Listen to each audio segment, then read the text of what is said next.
Isang magandang araw po sa inyong lahat. Latest weather update po muli tayo ngayong araw po ng Biyernes, September 22, 2023.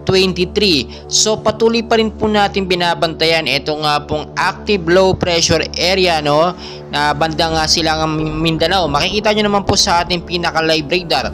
At bahagya din po siyang kumilos pero malayo po ito so far sa ating Philippine Area of Responsibility at tila palayo na nga po siya.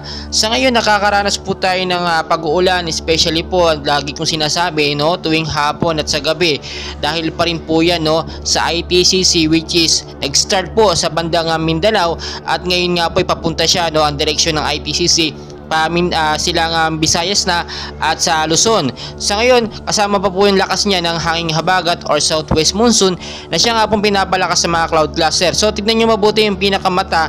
Ito nga pong active low pressure area, 35 km per hour, northwestward po ang kilos, pero napakalayo po sa ating bansang Pilipinas. So hindi po ito magiging banta talaga sa seguridad natin or lalo na sa bansang Pilipinas.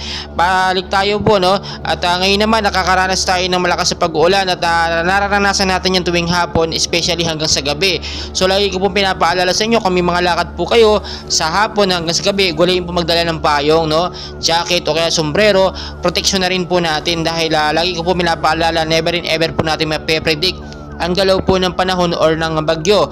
Pabago-bago po yan, pero kahit po walang banta ng sama ng panahon or bagyo ngayon sa loob ng ating Philippine Area of Responsibility, ay maging ready pa rin po tayo. Paalala po ito na ngayon maganda tayo dahil siyempre hindi natin masasabi kung may mga active low pressure area or mga bagyong papasok sa mga susunod po na araw. Mag-ingat pa rin po tayo sa posibleng malakas sa pag-uulan sa banda ng pagbabaha. Kung magkaroon ng patuloy na pag-uulan, especially sa hapon, linisin na po yung mga estero, yung mga kanal na nagbabaray ng maraming basura.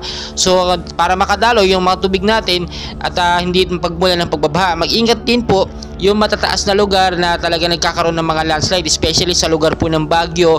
At maalala nyo naman, lagi nagkakaroon ng landslide dito mga nakaraan lamang na nagkaroon ng mga bagyo.